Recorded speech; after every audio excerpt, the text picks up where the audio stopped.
little bit about why you conceive reggae as a black space. Okay. I'm going to start with something I don't think I've told you before. You know, I've told you many things. Yes, you have. From the time we met in Rome. No, we met in Rome at the airport on the way to Somalia. We shared a room in Somalia. Mm-hmm. All right. So we've talked a lot.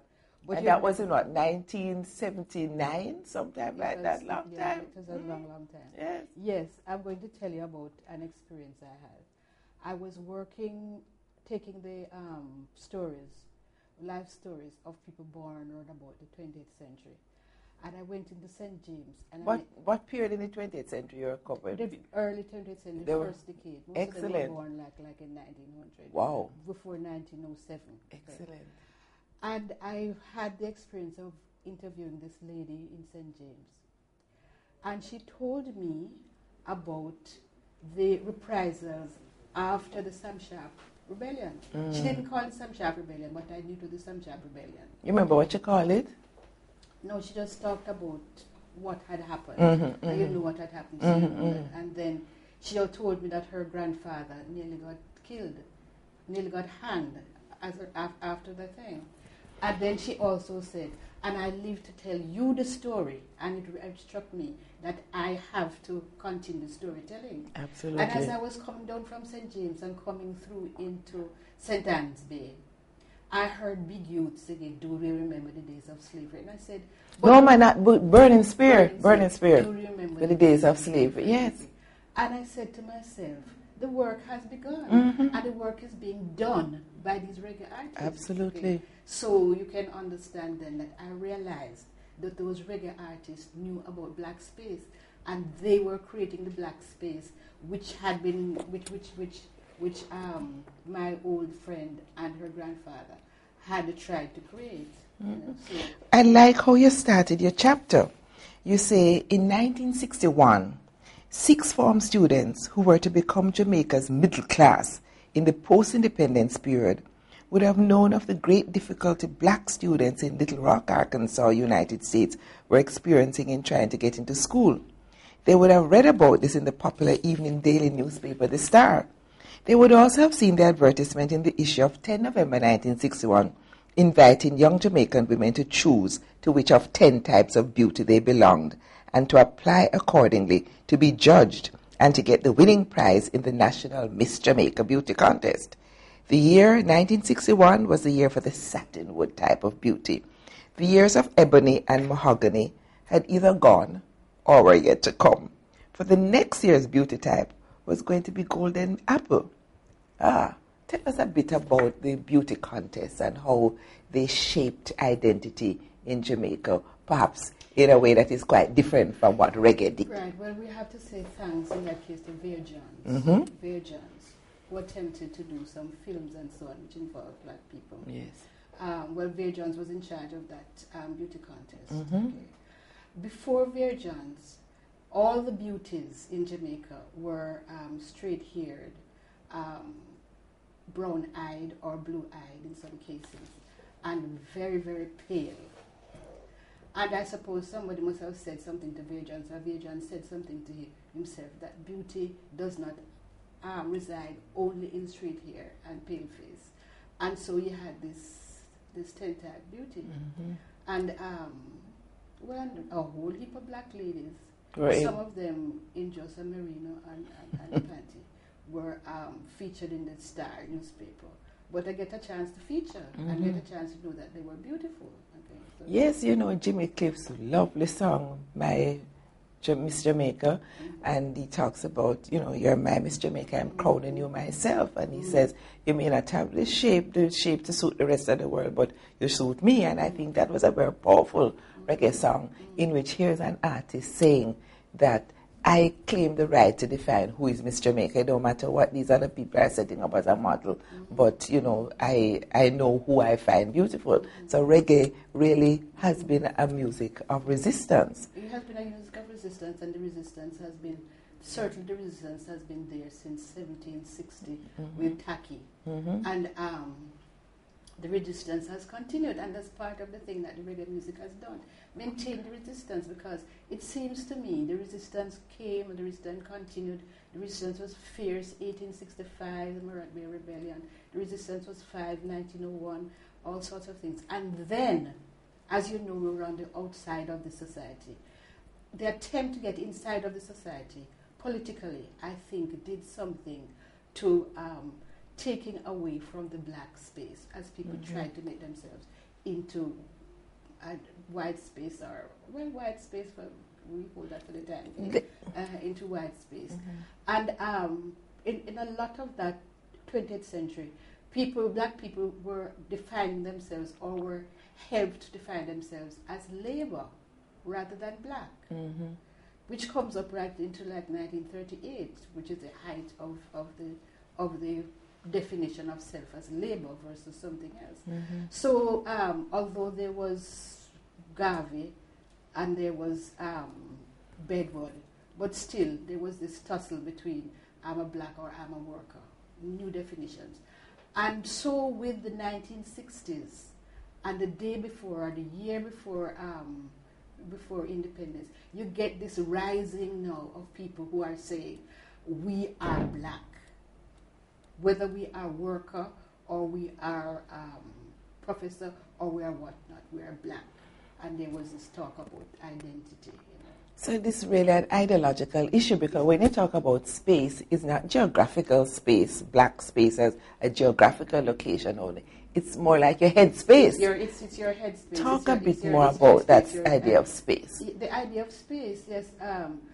And I'm saying too, you had people like, well, he really didn't live here, but his works, like Edward Blyden's works concerning Africa for the Africans, and looking at a whole set of biblical figures, and recognizing that they were black, and claiming the Bible as our history. That was going on for a long time.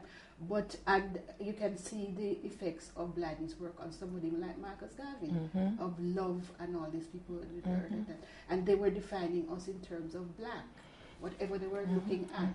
So they were creating for us after slavery, when the space was there, but it was on the outside. We resided on the outside of the society. They were creating now a black space. Philosophically, where we could start to think of ourselves as black, think of ourselves as doing what we should be doing, defining things our way, and defining our space forward.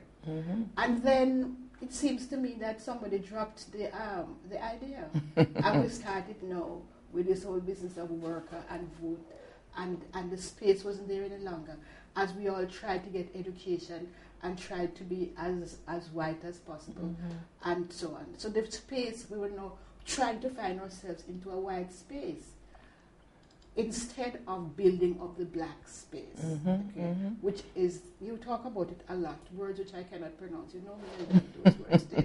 Help me with them. Find them for me. I'm always talking about deconstruction and those kind of things. But a practical thing, not the fancy thing. Marcus Garvey, he's such an important figure in reggae. Same Burning Spear. No one remember old Marcus Garvey. Steel Pulse, they sing about Garvey. So many reggae artists sing about Garvey. I think he's such an important figure for us in terms of this black space. Tell me a bit about your understanding. How did you discover Garvey? What Garvey means to you as a black intellectual?